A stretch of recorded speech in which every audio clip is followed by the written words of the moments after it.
Come on. We will win. Because we will hit all game. We are motivated. We are dedicated. Come on now. Come on now. We will win. Because we are the best on the field. And we hit the field light, all day light, all night light, on the blue light, offense light, defense light, this squad light, house call light, and the sound light, and the sound light, and the sound light.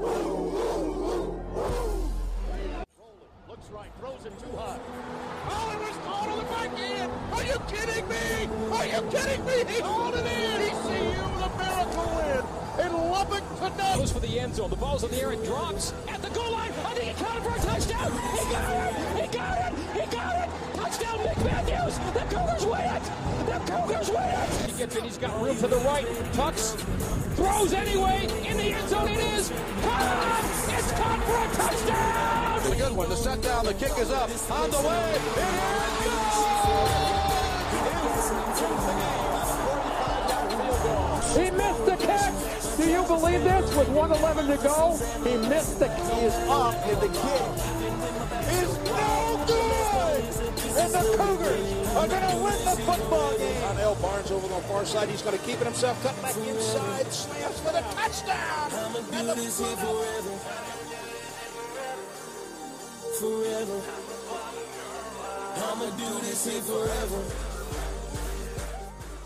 Welcome everybody to the Short Sports Show. I am your host Daniel Short. Today is Monday, January 18th, 2016. And like I said, it was getting closer and closer, and we're finally here. We're hitting the hibernation. It's just so sad. I can't even talk about it.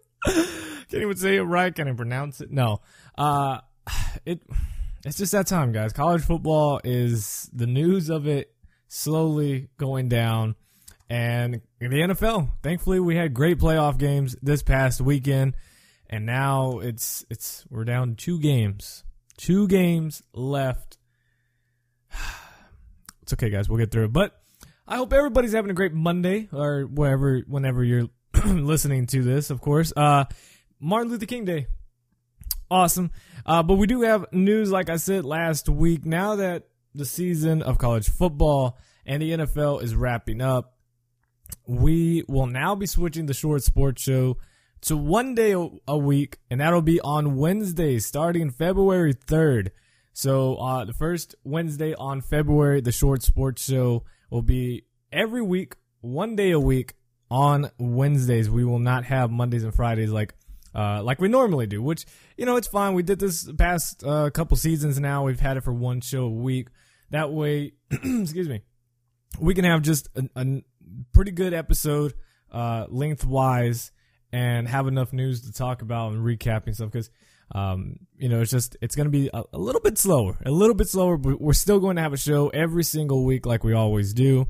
And including with that, ladies and gentlemen, I want to thank everybody for their support. I truly do. You guys have no idea what it means to be able to, what I started back in Shoreline, Washington on 2013. When I started then, what was just a hobby, something to get started in, something to work as I learned basically, and what became a small thing. Now, while we don't have, the huge, biggest fan base of all time, it's grown enough and it's continued to grow where I am now able to have a legitimate studio in a way. Starting Wednesday, February 3rd, not only will you be able to have the Short Sports Show in your ear, you will finally have a little bit of eye candy. No, I don't know. I might be a little eye candy, you know what I'm saying? No, I'm just joking. Seriously, in all seriousness, the Short Sports Show will still remain a podcast, but for those people who want to be entertained while listening, but also watching, it will then start Wednesday, February 3rd, every Wednesday. The Short Sports Show will be live on video as well as the podcast. I have my own studio. I have some props now. I got a brand new table. Everything has been amazing. Thanks to you guys for letting me do this. I've been thinking about it for a couple months now. Just didn't think I would be able to do it. YouTube has grown and it helped tremendously, as well as iTunes and iHeartRadio. You guys have been amazing, as well as on Spreaker.com. It's an amazing opportunity that now I will be able to do. It'll be up on YouTube. I'll see if there's any other video streaming areas, websites, but if not, YouTube is fine. You can find it on YouTube, The Short Sports Show. All links are in the description below. But again, it'll start February 3rd, which is, I believe, 2 Wednesdays from now. You guys, you don't understand how excited I am. I have the studio almost set up. I'm still moving it here and there, just depending, because I want to make sure everything is right for you guys. But yeah, it's been amazing. So thank you. I just want to start that off. I had to. I was gonna wait towards the end of the show, but I wanted to open up with it. At the intro you guys heard in the beginning, that was by Triune featuring EQ. It is on new Triune's album, Raised to Fail, Born to Succeed. You can get it on iTunes right now. The song is called Forever. That is on iTunes and the Google Play Store, wherever you can find it. All links are in the description down below. So let's get started with today's show. Not a whole lot of college football news other than if you're a Michigan fan and an Alabama fan, because apparently these 4 different things involve just 2 teams. I guess somewhat Oregon in it as well. Former head coach of Michigan, Brady Hoke, has been named Oregon's defensive coordinator, the school announced Saturday. Now, Hoke's task is to repair a unit that finished last in the Pac-12 in scoring defense, which averaged about 37.5 points per game. Not so well. After the loss against TCU, defensive coordinator Don Pelham was demoted back to linebackers coach. And, at first when this hire happened, and I was like, why would they hire Brady Hoke? I just found it strange, but really, it's not a bad hire whatsoever. Given his expertise both in coaching and big-time school at Michigan and San Diego State, rising their program up a little bit. Defensively, he knows his stuff. And given the talent that Oregon can recruit with and the talent they get, this is not a bad hire once you look at it. Under Hoke, Michigan's defense went from 110th in the nation to ranking within the top 17 in 3 of his 4 seasons. That's not bad. And in his final season, the Wolverines were ranked 7th nationally, though they were allowing 311 yards total, though, a game. So I guess it's not bad. So, again, if he can do that at Michigan, well, Michigan is still a big school, but, his last year was not good at all. Hence is fired. But if you can do that there, and the recruits that Oregon gets and whatnot, this would be an amazing opportunity for Brady Hoke to work with Oregon and get that defense up. So not a bad hire whatsoever once you actually look at it. Now, former Michigan coach before was Lloyd Carr, and apparently he is a final candidate for the College Football Playoff Selection Committee, according to multiple sources. Carr was about one of 6 to 8 finalists considered for the College Football Playoff Management Committee. The committee is expected to announce 4 new committee members later this month, so that should be exciting. But hopefully, we can get Lloyd Carr, someone. And like I said on Friday's show, the committee is really, at least the beginning, the first year, and I guess even part of this year, there's a lot of members on this committee that make no sense whatsoever. Either they're very, very old school, I'm talking about way old school coaches or players, or, athletic directors that just don't make any sense, and a whole lot of just kind of Lisa Rice. Why is she focused on college football? Why is she even in it? I don't know. And it's not being like a sexist thing. I don't care if there's women in it, but why her? What is her experience? I don't know. It doesn't make sense to me. But anyways, hopefully these new committee members actually are relevant, are legends like Lloyd Carr, have experience, and actually know what it takes for teams to get in the playoffs, know what they're talking about, have the knowledge. That is what I would like to see in the committee. Alabama defensive end Jonathan Allen, apparently a potential first-round draft pick in this upcoming NFL draft, has said no. He is returning for his senior season, he announced Saturday. This guy, ladies and gentlemen, he is 6'3", 283 pounds. He led the Crimson Tide with 12 sacks and 14 tackles and 14 and a half tackles for loss. And he announced on Twitter that he was going to return. Now, Mel Kiper and a few others have him projected to go in the first round when Mel Kiper has him going 19th overall to the Buffalo Bills.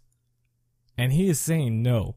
Now, I made a video on YouTube, the Short Sports Show, that said, when is it the right time for players to announce when they should enter the NFL draft?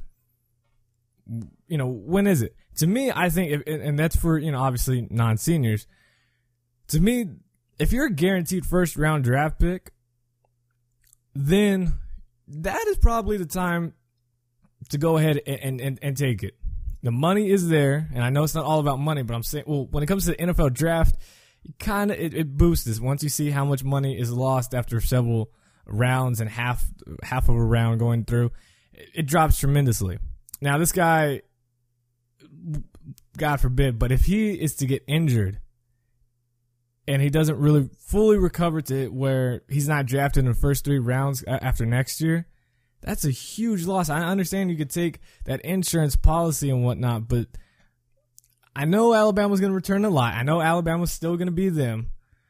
Man, if I'm Jonathan Allen, I take my chances and jump to the NFL. But either way, Alabama fans have to be happy to have Jonathan Allen back with the Crimson Tide. As we all know that Derrick Henry, of course, was gone.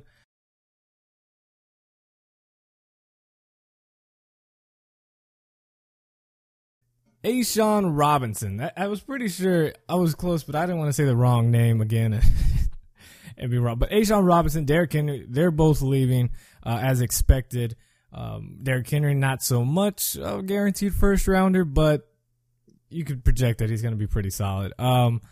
And, you know, so for Jonathan Allen to stay is huge for Alabama, but taking a gamble there. And other news for Alabama, this is non-SEC show, guys. It's not like I'm a pro-SEC guy. I don't hate the SEC, but this is all the news we got for college football. Alabama will hold a parade to celebrate its national championship. The Crimson Tide title celebration will be held January 23rd. It will start at University Boulevard at Denny Chimes. Coach Nick Saban, players, and staff will then head north steps of Bryant-Denny Stadium for a ceremony of Walk of Champions. Fans will receive 10,000 championship posters and 5,000 national championship promotional items in the sponsored event. And you can only expect all of that to be gone in, a minute? The entire state of Alabama will have, well, I don't know. It depends. There might be some bandwagoners from Auburn to Alabama.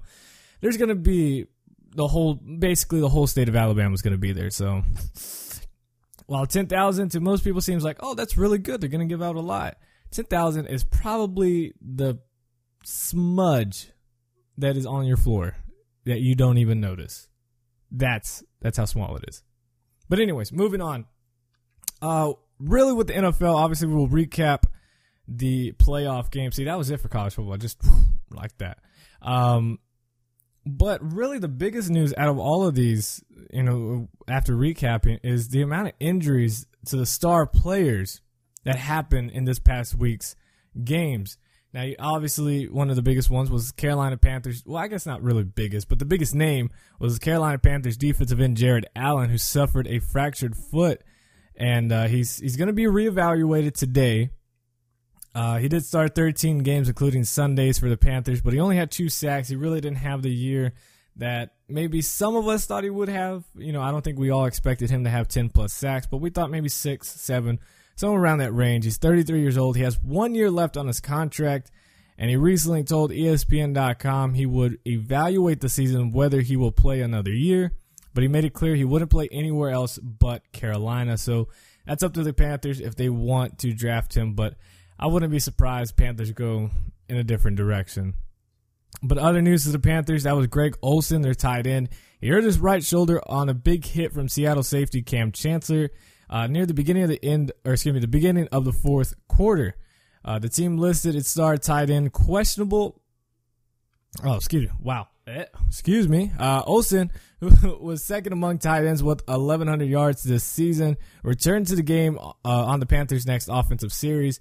And Olsen said after the game that he suffered a burner and is fine, but still we should probably look at that as, let's see where he's at, because it's a huge game. Arizona and Panthers, man. It's going to be something. Defensive back Chris Harris Jr. for the Denver Broncos. Harris came into Sunday's game with the right shoulder injury, and apparently it bothered him some as he got pretty hard by his own teammate at the end of the run of Martavis Bryant's 40-yard run in the first quarter. And according to ESPN Broncos reporter Jeff Legwood, said the team took Harris out of its base defense at the time because, they just wanted to make sure he was in just special packages and didn't hurt himself a little too much more. So something to keep an eye on one of their best DBs for the Broncos as they're going to take on the Patriots with not the best offense of wide receivers, but somehow they are getting it done. But the Patriots are probably the most questionable at injuries as they now have 5 of their front 7 players somewhat injured, somewhat banged up, and to be watched for. Now, Chandler Jones was on the injury report entering Saturday's game with abdominal and toe issues, and he exited the Patriots win over the Chiefs with a right leg injury. Now, he did have a sack and a forced fumble against Kansas City, so he's still able to get some stuff done, but still multiple issues, and especially after the dumb arrest that he had. Question mark on him. Now, Jamie Collins, with his back injury, and Gerard Mayo and his shoulder injury, they left Saturday's game in the third quarter and did not return to the field. Now, Rob Ninkovich and Dante Hightower and Jones all are banged up.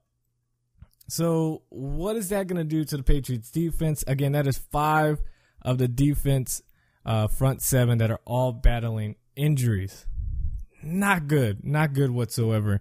But again, so we go to the playoff picture of what we have left. And that is the Denver Broncos taking on the New England Patriots, 1 versus 2. And then we have the number 2 Arizona Cardinals on the road taking on the number 1 Carolina Panthers. It breaks my heart. It just breaks my heart. Seattle couldn't get it done, as we will go to recap the games right now. I guess, let's see, what game? I guess we can start with the Patriots and the Chiefs, because that really wasn't the best game, I guess, so to say. I mean, it wasn't bad, but I don't know. It wasn't the funnest for me to watch. They do the same thing. Patriots just do their same thing. The Chiefs made a few mistakes, and the Patriots now advance to their 5th straight AFC title game. 27-20 was the final score. Tom Brady, 302 yards, 2 touchdowns. Julian Edelman, he just seemed to catch every third down pass that was thrown to him, no matter where it was at, whether it was between 2 defenders, whether it was high or low. Julian Edelman came back after missing multiple weeks. 10 receptions, 100 yards, and it helps the Patriots advance against their 5th straight AFC title game. Tom Brady is now in his 10th AFC title game. That's most by any quarterback in NFL history to reach their conference championship. A second is, I believe, Joe Montana with 7. It's not even close. And Tom Brady still has, at least 2 or 3 more years in him? I mean, I'm saying body-wise he does. Now, it's up to him whether he wants to continue or not. But it's incredible. It's incredible. Whether they're cheating or not, the Patriots are still getting it done. But, yeah, this game really wasn't close. I mean, it was 10-6 at halftime. 14-6 at halftime. But it just seemed like the Patriots, every time the Chiefs got a little momentum going, a little bit of success happening, the Patriots were right there just saying, no. Tisk, go away. There's just that fly that kept buzzing around and then just go away after a while. And the Patriots just handled it. It really did. So now they get to host, again, the AFC Championship game. And of course, we're going to have to hear it once more. Brady versus Manning for the 100th time. And it's going to be one of the ages. I mean, this is most likely Manning's last year. I think the Broncos are moving on after this year with Manning. Now, Manning, whether he still wants to play or not, I Again, the only team I think takes a chance on him is like the Browns or somebody.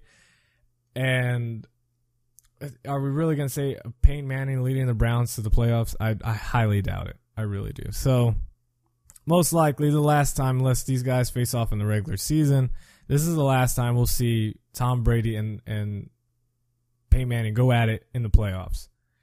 But anyways, again, the Patriots win 27-20. Damn Patriots. I honestly think they're making it all the way. I'll go ahead and give you my picks. I think it's Patriots. Well, at least make it to the Super Bowl. I'm not a Patriots hater. Now, the hit that Danny Amendola took on the Chiefs player, I can't even remember. I guess there's no such thing as targeting in the NFL. I guess I watched too much college football. I could have sworn that was blatant targeting right there. I mean, it was helmet to face mask to neck. It was that close and still nothing. A penalty that backed them up two more yards. Danny Amendola went right in that next play, that first series for them. Went straight in and played. No ejection, no sitting out for a drive or a play at least. Nothing. And I wonder if we're going to find, because we're going to talk about Vontae Burfict getting some dirty hits, that he's a dirty player. Now, he does have some others, but the one they were talking about on whoever was running back, not just on Antonio Brown, it was the first one. Oh, no, I guess it was Antonio Brown. That one, they're going to go after him on that. But, and that's a huge penalty, but they're not doing anything else. They're going to find Vontae Burfict, or are they going to find Danny Amendola?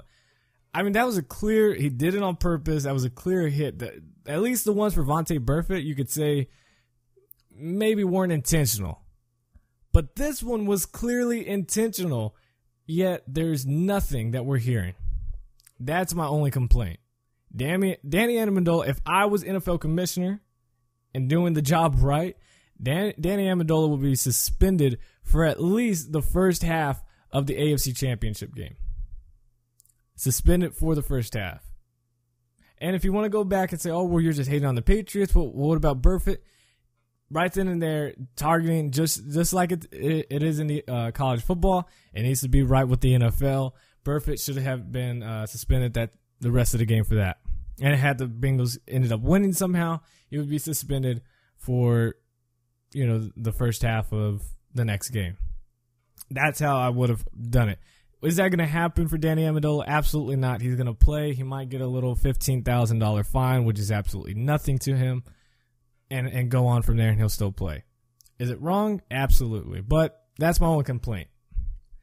The next game on Saturday was the Packers and the Arizona Cardinals, probably one of the best games, and it's always the Packers and Cardinals giving us the best playoff games we can possibly ask for. Now, this game was close at halftime, 7-6 lead for the Arizona Cardinals. And then things started rolling. The Packers really couldn't find anything offensively going in the first half. Cardinals were, doing their normal defense stuff. We knew, at least in my opinion, I was thinking a low-scoring game. My final score was like 21-24, 24-20, somewhere around that. Final score ended up being 26-20 after, in the fourth quarter, Green Bay does it again. They couldn't just do it once.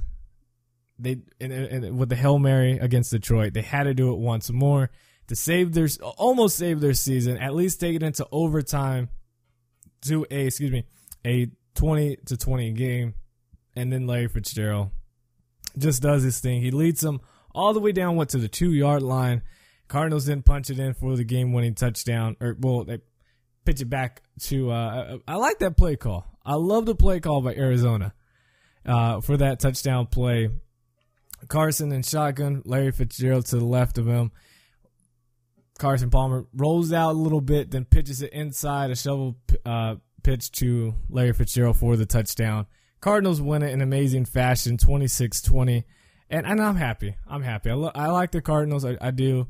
Larry Fitzgerald has one more chance to get a Super Bowl ring. And he was obviously the MVP of that game. I know Carson Palmer did a great job of 349 yards, 3 touchdowns.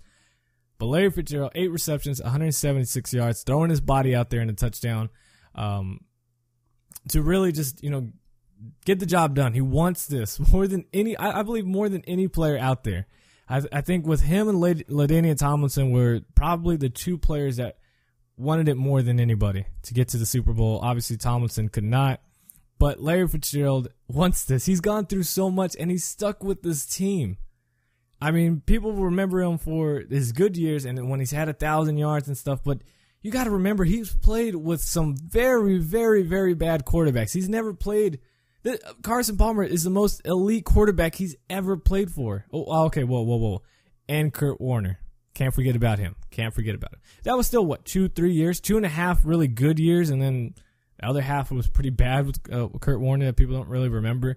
He's had Matt Leinart. He's had 2 undrafted rookies, Lindley and some other guy that are probably nowhere right now. He's had it all. He's been through the worst seasons, and he's been to the highest moments of Super Bowls. One. And this might be his chance to get to another. Obviously, they got to go through Carolina, which, who knows. But anyways, Larry Fitzgerald, one heck of a game for him and a way to go on top. And the Cardinals do their thing. Now they travel to the team of Carolina. It's going to be tough. I love it, though. I love it. It's a great matchup that we could have got. Now, to start off Sunday, early game. Not making excuses for Seattle, but great game. A great game it was. I no longer care about 31-0. As you know, as a TCU fan, it pained me to watch the entire first half of that 31-0 ball game of TCU Oregon in the Alamo Bowl, and then watching my team come back to win it in impressive fashion. So when Seattle went down 31-0, did I believe there was a comeback? I don't know. I was just like, well, the game's not over. I've already seen a 31-0 comeback and victory. I know it's college football, but hey, it's the NFL, it's the playoffs. Anything can happen, and especially with the Seattle Seahawks team, the team that they have, the caliber of the team, the experience, I don't think any lead is too tough for them. This one today, or yesterday, it was. Down 31-0 at halftime, Pete Carroll screwed up. He didn't change his wardrobe. That's why they lost. 24-31 is the final score. No, Panthers, honestly, it seemed like the whole third quarter, Panthers can't close the game is what it seems like. I think this would have been different had Seattle got that offense, that offside, the kick, the onside kick. I think Seattle wins. I truly do. I know it's a coulda, woulda, shoulda, but if Seattle gets that onside kick, I don't think Carolina stops them. I have a feeling Seattle just scores the touchdown and ties it, goes overtime maybe, or maybe they go for the win. Who knows what Pete Carroll's play calling in big games, but Carolina's defense is very worrisome when they get a big lead. We saw it with the Giants, and they let them almost come back and win it. And then we see this, and you're thinking, okay, I understand you lay back a little bit because we got a huge lead. Even if we let them score this one time, offense could go back out there. It seems like they relax a little bit. I don't know if it's what it is. Maybe it's the cockiness a little bit, saying, hey, it's okay, we can just stop them another time. Or maybe it's just, I don't know. I just feel like they lie down in the second half. Now, again, it's granted 2 games, but there's been other games where it's like, okay, where was the first half of this defense? Are they getting tired? What is it? Why are they slacking down a bit? Ultimately, the Panthers still get the win, and I think now they know, okay, look, we gotta settle down because Arizona, they're gonna stay on it too. Now, and honestly, Arizona probably has a better defense than. All right, we had some technical difficulties there. Anyways, like I was saying, Arizona's not going to – they have probably a better defense than the Seattle Seahawks, at least this year. And Arizona seems more a complete team than Seattle is. So Carolina cannot slouch down to Arizona come the NFC Championship game.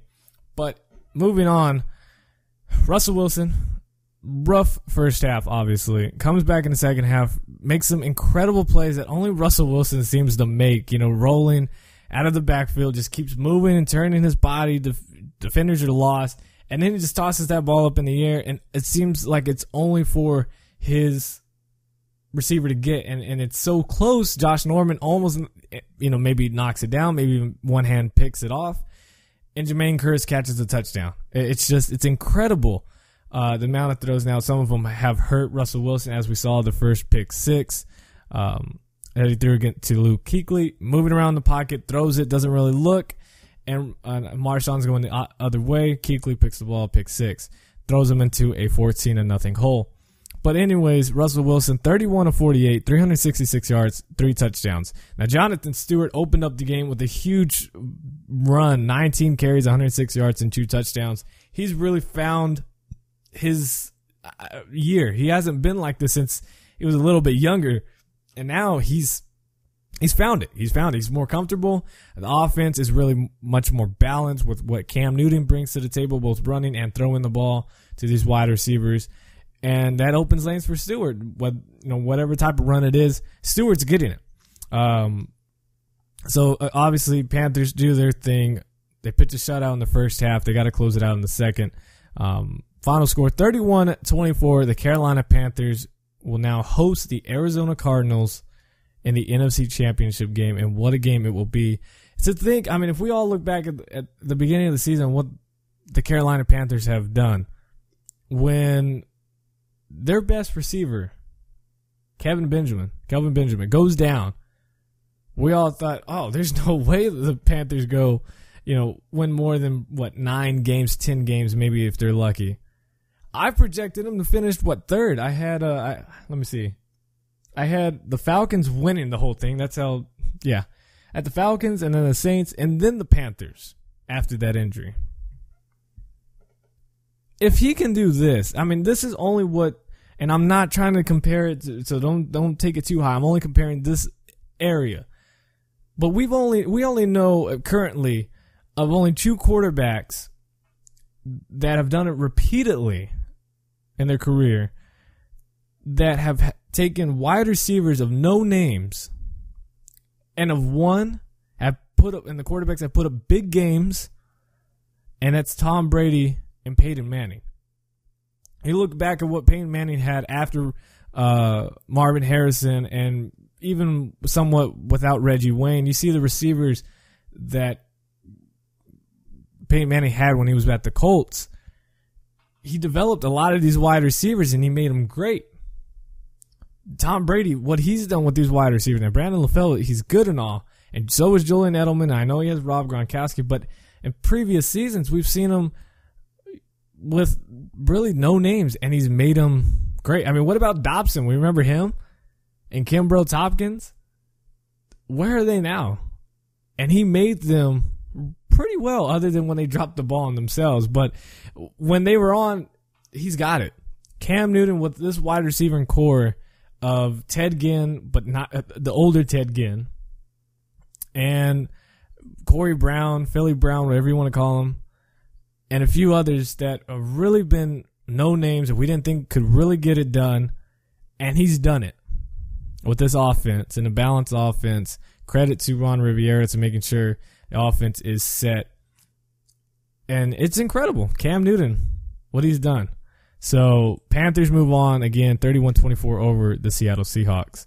And finally, last afternoon games, I wish they had put this at night because it became 6-something Central Time over here. And man, I was like, there's no football. Well, what am I supposed to do? Sunday night should always have a football game. So in the playoffs, we got to make sure that there is a game at least that ends until about 8 o'clock, and then we can be all right. It can't be 7-something Central Time and not have any football on. That's just that's un-American. That's not right. So, anyways, we had the Broncos and the Steelers go at it, and what was a lot closer game than I thought. Now, with no Antonio Brown for the Steelers, an injured Big Ben, I personally thought, I didn't think of a blowout, but I thought probably maybe a 28-10 victory for the Broncos. That's what I was thinking. Thinking Peyton Manning can lead this team on bigger scoring drives than what he had. Now, this has to be somewhat of a concern for the Broncos. They scored 12 points in the first 3 quarters.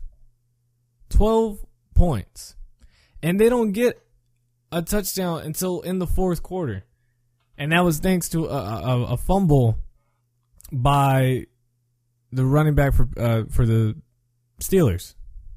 A no-name guy that they've had to sub in because of injuries. You got to think now, you got to really credit the Steelers staff. Losing Le'Veon Bell early in the year, having multiple injuries to wide receivers, Big Ben going down multiple times this year, and still having Mike Vick either fill in, sometimes Landry Jones, kind of. If this Steelers, you got to go in next year with a lot of optimism and really think what this squad could be. And if you don't pick them as a favorite next to the Patriots, then I don't know what you're watching. This team has a lot going for them. The defense is getting better, and that just means, in the draft, getting some other guys, safeties, DBs, and there's a lot of good ones out here in this NFL draft, maybe another linebacker. And developing that offensive line so Big Ben stays healthy, and maybe even get a second running back. Okay, wow, this came to my head. I'm just thinking, Derrick Henry, Le'Veon Bell on the Steelers. Woo! I should end the show right there. I should end the show right there. Le'Veon Bell and Derrick Henry with the Pittsburgh Steelers at running back. That's deadly. That is deadly right there. That'd be incredible. Now, I know they have D'Angelo Williams. He filled in great this year. Obviously, he wasn't able to go. A lot of injuries is what really ended the season for the Steelers. Now, did they get a lucky win over the Bengals? Maybe, but that's more on the Bengals not having the right development players that can't stay, focused in the game. So, Steelers get the win. This game probably could have won this. It should have won this. But Broncos do their thing. But back to the point I'm trying to make with the Broncos that I completely just passed by was about the points, the lack of points they put up. Is Peyton Manning really going to be able to put points and fulfill drives, finish drives with touchdowns? Something he wasn't known for this year. I mean, we look at it, and I don't have the stats in front of me, but I do remember seeing multiple times that Brock Osweiler, while he somehow put less points up for the Broncos, he had more touchdown drives than Peyton Manning. I know, very weird stat, but it was something along those lines. I'm not saying we put Brock in, but there's got to be a sense of urgency telling Peyton, look, I know you're great and all, I know you're Peyton Manning, but you got to finish these drives, okay? And if you're not able to do that at home, with your home crowd, everything to your advantage, how are you going to go do this in a very motivated Patriots squad? Now, I know we can talk about the injuries that the Patriots have, saying, okay, will it be different? But the Steelers' defense isn't the greatest. They're good. They've improved from previous years. But this isn't the best defense you're going to see in the playoffs. It's damn sure not going to work against Carolina's defense, and it's not going to work at Arizona. So if you expect to win the Super Bowl, this offense has to step up very quickly. Very, very, very quickly. It's not going to work. They will get blown out again in the Super Bowl if they cannot put up more than about 28 points per game.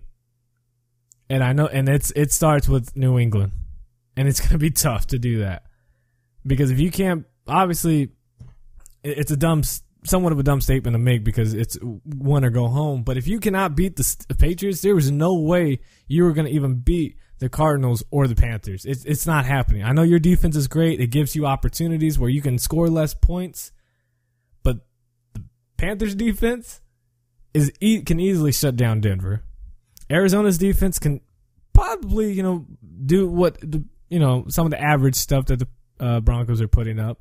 But the Arizona's offense and Carolina's offense definitely can have one heck of a game. Not saying it's a field day, but enough where while Peyton Manning and the Broncos put up 23 points per game, Carolina and Arizona would probably put up, a good 30, even on the Broncos defense. So, a lot of questions on Broncos side. Now, I did see a picture floating around on Twitter saying, please let Arizona and Denver meet up in the Super Bowl. So either Larry gets his trophy that he deserves, which I'm okay with, or Peyton goes out on top. I'm sorry. If it's Arizona and Broncos, I really don't want to see that. I feel like it's going to be the boring Super Bowl. While it's easy to choose, at least on my side, for the Cardinals to win, that wouldn't be the funnest. Now, the Panthers and Patriots, that would probably be the funnest game to watch, really. But I know it's tired to see the Patriots over and over. Trust me. I'm on that same boat, but I'm trying to look for the most competitive game. Now, Cardinals and Patriots, that would be the fun one. That would also be a fun one. Panthers and Broncos, it'd be all right, but I'd be more salty if the Panthers were to lose to the Broncos than I would be if the Cardinals were to lose to the Broncos. But anyways, that is it for today's show. Pretty solid show lengthwise. But again, I really just wanted to announce the news of the show going to be on video. And it's going to be nice. I got the setup. It's nice. It's very nice. A complete brand new intro, video-wise. It's going to be amazing. You guys are going to love it. And I can't say thank you enough. I truly can't. I mean, this was all on you guys. Every like, every rating you guys give, every single share. I mean, trust me, it does me wonders. And I can't thank you guys enough. You guys have been amazing. So, as always, God first, God bless. I will be back this Friday morning for the Short Sports Show. And again, thank you guys. I'm out. Peace. Forever. I'ma do this here forever. Forever. I'ma do this here forever. Forever. I'ma do this here forever. Forever. I'ma do this here forever. I done came way too far for me to stop it now. I done worked way too hard just to drop it now. We came so